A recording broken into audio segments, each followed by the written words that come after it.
बेटी की सतरंगी शादी। मालिक, बहुत रात हो गई है। अभी तक मनीषा बिटिया दफ्तर से घर नहीं आई। अरे डोंट वरी रामू, आ जाएगी। समझदार और पढ़ी लिखी लड़की है, ऊपर से अपने फौजी बाप की तरफ बहादुर भी है। तुम जाकर खाना लगाओ रामू, वो आती ही होगी। जी मालिक। मनीषा मनोहर की इकलौती बेटी थी। मनीषा की माँ का उसके बचपन में ही स्वर्गवास होने और मनोहर के फौजी होने के कारण मनोहर ने अपनी बेटी को बिल्कुल लड़कों के जैसा ही पाला था। उस दिन देर रात को मनीषा का इंतजार करते हुए मनोहर और उसका नौकर रामू बात कर ही रहे थे कि मनीषा अपनी कार में ऑफिस से घर आती है। अरे रामू काका, बड़ी भूख लग रही है, जल्दी से खाना लगा दो। और कल मेरे कुछ खास क्लाइंट्स घर पर लंच के लिए भी आ रहे हैं, तो कुछ अच्छा सा बना देना। और बताओ मनीषा बेटा, ऑफिस का काम कैसा चल रहा है? एकदम जबरदस्त चल रहा है पापा। इनफैक्ट कल की प्रेजेंटेशन में तो मैंने 2 करोड़ की डील फाइनल कर दी और अगले हफ्ते हमारी कंपनी नया प्रोडक्ट लॉन्च करने वाली है। पता है पापा, मुझे इसका हेड बनाया जा रहा है। अरे वो ये हुई ना मेरी शेर बेटे वाली बात। वेरी गुड बेटा। रामू उस घर में पिछले 28 साल से नौकरी कर रहा था, तो वो घर के सदस्य जैसा ही था। रामू मनीषा को चिढ़ाते हुए कहता है, मनीषा बिटिया, आप कल बाजार से थोड़ी सब्जियां लेकर आओगी? कल तो आपके दफ्तर की छुट्टी भी है।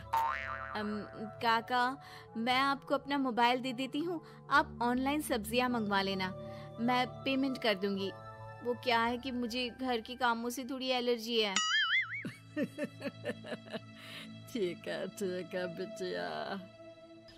2 हफ्ते बाद मनोहर को उसके दोस्त किशन का फोन आता है।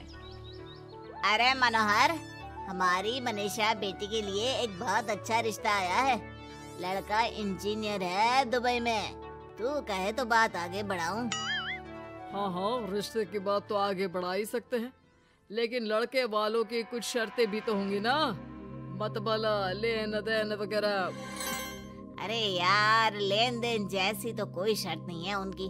बस लड़की पढ़ी लिखी और घरेलू होनी चाहिए, जो कि यहाँ इंडिया में अपने सास ससुर की सेवा करे और घर संभाल सके। अरे यार किशन, तू तो मनीषा को जानता ही है। पढ़ी लिखी और जिम्मेदार तो है वो, लेकिन घर के नहीं बाहर के कामों में मुझे नहीं लगता कि वो मानेगी। लेकिन फिर भी मैं उसे पूछ के बताता हूँ तुझे। मनोहर अपनी बेटी से उसके लिए आए रिश्ते की बात करता है और उसे लड़के वालों की शर्त के बारे में भी बताता है, जिस पर मनीषा कहती है, पापा आप तो जानते हैं ना कि मुझे घर के कामों में कोई इंटरेस्ट नहीं है और आपने मुझे पढ़ा लिखा के अपने पैरों पे खड़ा होना सिखाया। क्या इस दिन के लिए कि एक दिन मैं शादी करके किसी का घर संभालूं? ना, मुझे नहीं करनी शादी वादी, आप मना कर दो उन्हें। इतना कहकर मनीषा घर से बाहर चली जाती है। रास्ते में उसे उसकी फ्रेंड का फोन आता है, जो उसे बाकी फ्रेंड्स के साथ एक रेस्टोरेंट में बुलाती है। मनीषा जाना तो नहीं चाहती थी, लेकिन उस रिश्ते की बात से हुए खराब मूड को बदलने के लिए वो चली जाती है। मनीषा और उसके दोस्त एक टेबल पर बैठे होते हैं कि उसकी नजर उसी रेस्टोरेंट में गिटार बजा रहे एक लड़के पर पड़ती है, जो मनीषा की फेवरेट धुन बजा रहा होता है। मनीषा झट से सारी बातें भूलकर उस गिटार की धुन में खो जाती है। थोड़ी देर बाद सब उस लड़के की परफॉर्मेंस पर तालियां बजाते हैं, तो मनीषा भी स्माइल करके तालियां बजाने लगती है। उसी शाम जब मनीषा घर जा रही होती है, तो उसे वही लड़का दिखता है जो रेस्टोरेंट में गिटार बजा रहा था। वो अपनी गाड़ी रोक कर उससे पूछती है कि हाय, तुम वही हो ना जो थोड़ी देर पहले रेस्टोरेंट में गिटार बजा रहे थे? I am so impressed with your talent. Actually वो मेरी फेवरेट धुन थी। जी थैंक यू। ये मेरा शौक भी है और इससे मेरी थोड़ी बहुत गुजारे लायक कमाई भी हो जाती है। अच्छा, और क्या करते हो? जी मैं कॉफी बहुत अच्छी बनाता हूँ। और कॉफी के अलावा भी बहुत कुछ। एक्चुअली मुझे खाना बनाने का बहुत शौक है और खाली समय में या तो मैं गिटार बजाता हूँ या फिर कुकिंग करता हूँ।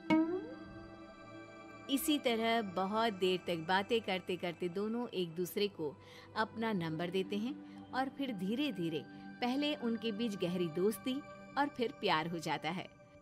फिर एक समय आता है जब दोनों शादी करने का फैसला करते हैं। मनीषा अपने पापा को गौतम के बारे में सब बताती है। मनोहर को गौतम बहुत अच्छा तो नहीं लगता, लेकिन अपनी इकलौती बेटी की खुशी के लिए वो हाँ कह देते हैं। दोनों की शादी हो जाती है। और एक दिन, अरे गौतम बेटा, क्या बात है, बहू रानी तो आते ही दफ्तर जाने लगी। सुबह जाती है, देर रात को आती है, और तू घर पे रहता है, तो घर भी तुझे ही तो संभालना पड़ता होगा ना अभी। जी आंटी जी, वो मेरा काम कुछ कम ही चल रहा है और घर चलाने के लिए किसी को तो दफ्तर जाना ही पड़ेगा ना, तो मनीषा ही चली जाती है और मैं घर पे रहकर सारा दिन करूँगा क्या, तो घर ही संभाल लेता हूँ। हाँ बेटा, कह तो तू सही रहा है, लेकिन समाज को क्या कहेगा? समाज के भी कुछ नियम कायदे होते हैं, लेकिन यहाँ तो उल्टी ही गंगा बह रही है। अच्छा, मैं तो चलती हूँ बेटा।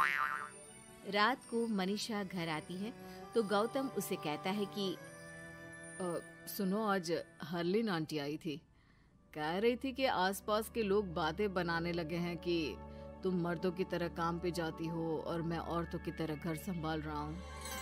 हाँ, पर तुम तो जानती ही हो ना कि मैं शादी से पहले से जॉब कर रही हूँ, तो फिर अब अचानक से मैं खुद को कैसे बदलूं?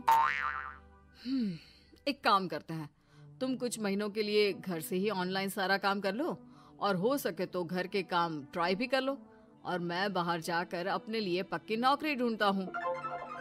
मनीषा मान जाती है और फिर शुरू होती है उनकी नई दिनचर्या। ये लो गौतम, तुम्हारा नाश्ता, चाय और टोस्ट। ये टोस्ट है या किसी नक्शे का काला प्रिंट आउट? अरे मेरी माँ चाय में चीनी डालते हैं, नमक नहीं। ठीक है, मैं क्या करूं? चीनी और नमक एक जैसे ही तो दिखते हैं ना। तुम्हें खाना है तो खाओ, वरना ऐसे ही जाओ। अच्छा, तो तुम्हारी क्वालिफिकेशंस क्या है? क्या काम आता है तुम्हें? जी, मैंने वैसे तो बीकॉम किया है, लेकिन काम का कोई एक्सपीरियंस नहीं है। एक्चुअली मेरे पेरेंट्स ने ज़बरदस्ती मुझे ये डिग्री करवा दी थी। मुझे तो गिटार बजाना ही पसंद है सर। ठीक है मिस्टर गौतम, जब हमारी कंपनी को किसी गिटार परफॉर्मेंस की ज़रूरत होगी तब आपको बुला लिया जाएगा।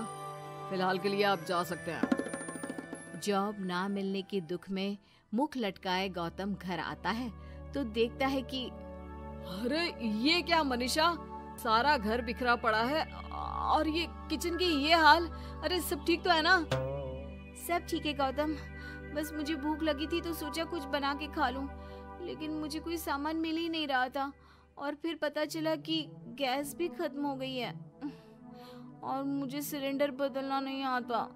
अच्छा, क्यों ना हम बाहर से ही खाना मंगवा ले? हाँ, अच्छा ये तो बताओ, तुम इतने उदास क्यों लग रहे हो? अरे क्या बताऊं, मुझे नौकरी नहीं मिली, लगता भी नहीं कि मिलेगी कभी। दोनों उदास होकर एक दूसरे की तरफ देखते हैं, फिर थोड़ी देर बाद हंस पड़ते हैं। मुझे लगता है हमें वही काम करना चाहिए जो हमें अच्छे से आता है। कल से मैं ही ऑफिस जाया करूंगी। और मैं हमारा ये प्यारा सा घर संभालूंगा।